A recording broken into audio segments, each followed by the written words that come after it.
Commission of Inquiry की chairperson na lusingba team na relief camp yengsinkhre chief minister ga unakhre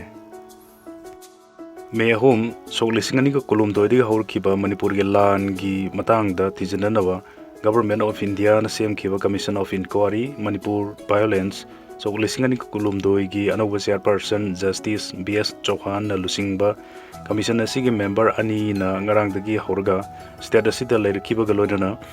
ngarang Churchanpur district ki torbung da hangba prefabricated relief camp ta satuna mafam maduda changjapam lorukliba IDP singa hakthengna na unadun wari sanakhre wathoga siga horpham chapchana khangnana bagi pandam ngarang satkiba khongsatta commission asigi secretary Mohanlal Mina IS amasung Manipur lenga ki commissioner home Ashok Kumar su sarukyakhi Commission ki chairperson na lusingba member ani amasung official sing na relief camp asida thunglabada Churchanpur district ki DC Dharun Kumar S additional deputy commissioner Saimin Thang Len Thang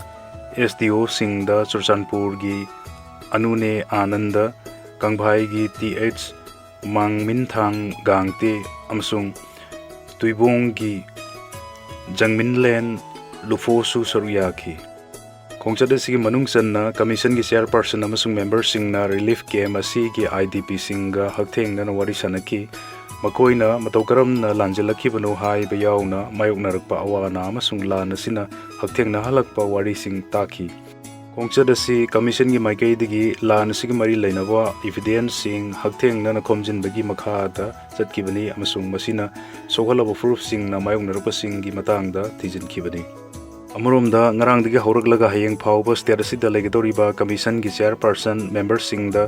Himanshu Sekhar Das IS retire amasung Aloka Prabhakar IPS retire na ngarang ayuk chief minister go unaduna makhoi na relief camp satuna IDP singa hakthengna na unarpagi matangda supaudongki hujik phawbagi oina commission gi team na Bishnupur Churchanpur Imphal West amasung Imphal East ki relief camp singda satuna IDP singa su unakhrabani Mukesh Singhana DGP ki charge laukhre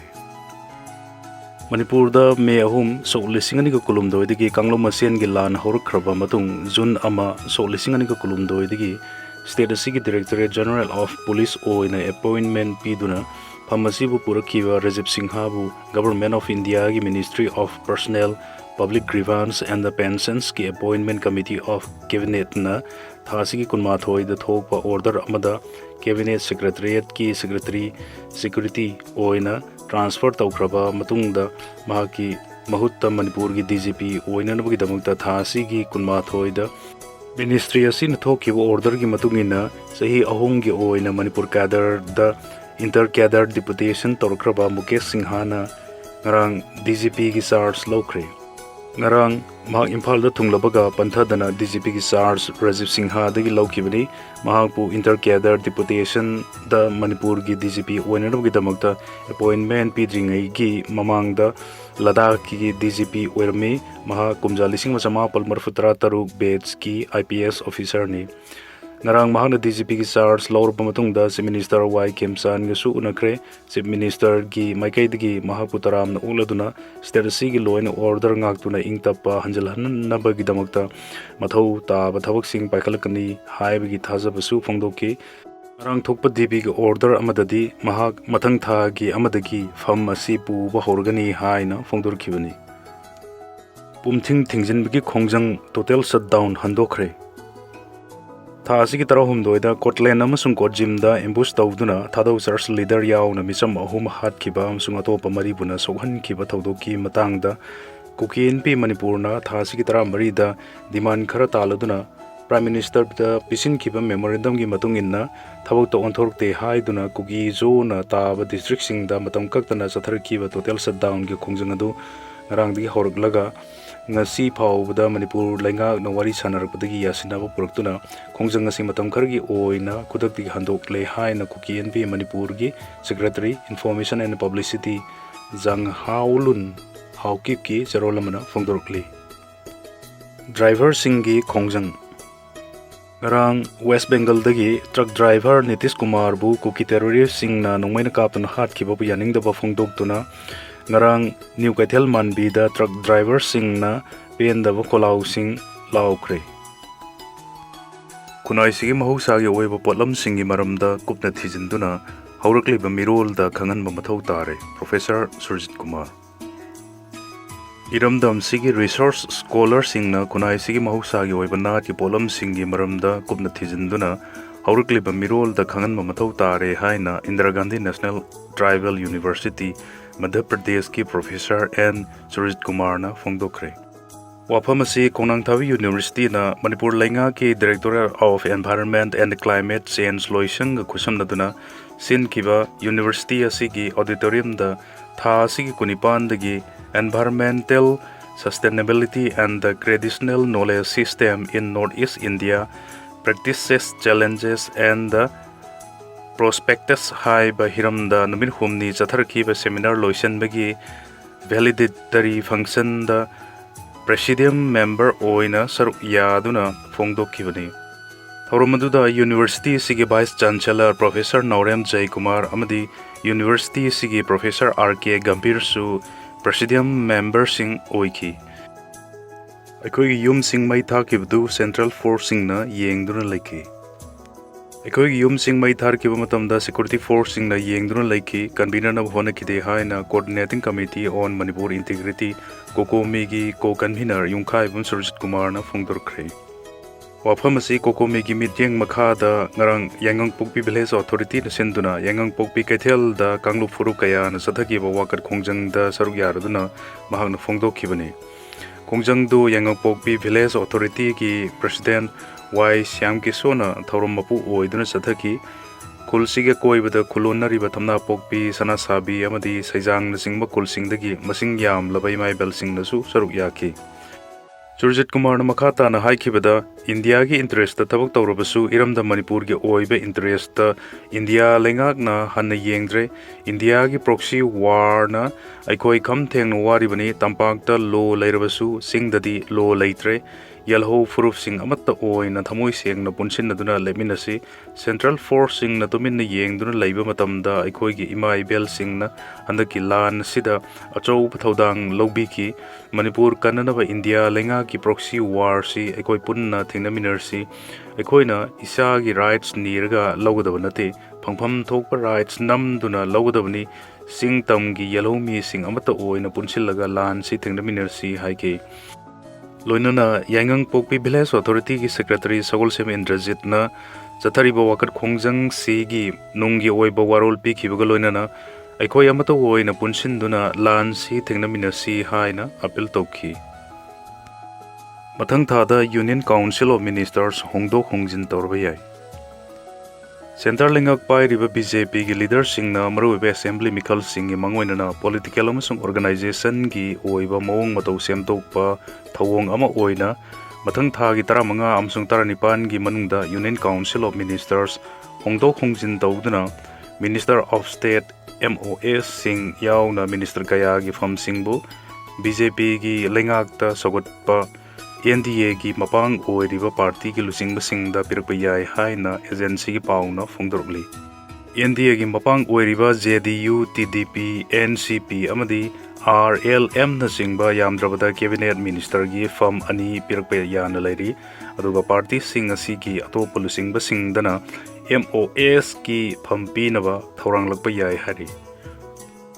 Iran क्वेत लैबा US base दा नौना लंदाखरे